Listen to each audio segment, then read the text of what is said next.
જાણીતા હવામાન નિષ્ણાત અંબાલાલ પટેલે જણાવ્યું છે કે આગામી દિવસોમાં દક્ષિણ ગુજરાતના ભરૂચથી લઈ સુરત સુધીના વિસ્તારોમાં ભારે વરસાદની સંભાવના છે.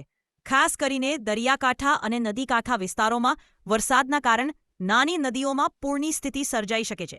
હવામાન નિષ્ણાતના જણાવ્યા મુજબ અરબી સમુદ્રમાં બનેલી હવામાનિક પરિસ્થિતિઓ અને પવનના દબાણમાં ફેરફારને કારણે દક્ષિણ ગુજરાતના જિગ્લાતા, ભરૂચ, નવસારી, સુરત, વલસાડ અને ડાંગમાં આવતા 2 દિવસ દરમિયાન વરસાદની તીવ્રતા વધશે.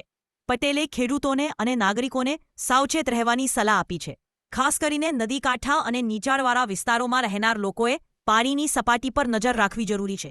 મોસમ વિભાગે પણ અંબાલાલ પટેલની આગાહી સાથે સુમેળ બતાવતા જણાવ્યું છે કે નવેમ્બર પહેલા સપ્તાહ સુધી વરસાદી માહોલ ચાલુ રહેવાની શક્યતા છે. આગામી 12 કલાકમાં લગભગ મધ્ય ગુજરાતના ભાગો, અમદાવાદ, ગાંધીનગરના ભાગોમાં વરસાદ થવાની શક્યતા રહેશે. તારીખ 30-31માં ઉત્તર ગુજરાતના ભાગોમાં પણ વરસાદ થવાની શક્યતા રહેશે. 2 નવેમ્બર સુધીમાં લગભગ ઉત્તર ગુજરાતના ભાગો, બનાસકાંઠાના ભાગો અને સાબરકાંઠા, અરવલ્લીના ભાગોમાં પણ વરસાદ થવાની શક્યતા રહેશે. બનાસકાંઠાના ભાગોમાં ભારે વરસાદ થવાની શક્યતા રહેશે. આ ઉપરાંત પંચમહાલના ભાગોમાં પણ વરસાદ થવાની શક્યતા રહેશે. 2 નવેમ્બર સુધીમાં ગુજરાતના ઘણા ભાગોમાં ગાજવીજ સાથે વરસાદ થવાની શક્યતા રહેશે. હમણાં લગભગ આજથી 48 કલાકમાં પશ્ચિમ સૌરાષ્ટ્રના ભાગોમાં ભારેથી અતિ ભારે વરસાદ થવાની શક્યતા રહેશે અને દક્ષિણ સૌરાષ્ટ્રના ભાગોમાં પણ ભારેથી અતિ ભારે વરસાદ થવાની શક્યતા રહેશે.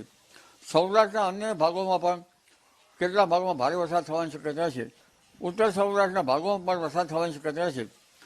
સુરેન્દ્રનગર, લીંબડી, આ ઉપરાંત લગભગ ધાંગધ્રા, હળવદ વગેરે ભાગોમાં વરસાદ થવાની શક્યતા છે. મોરબી વગેરે ભાગોમાં વરસાદ થવાની શક્યતા છે.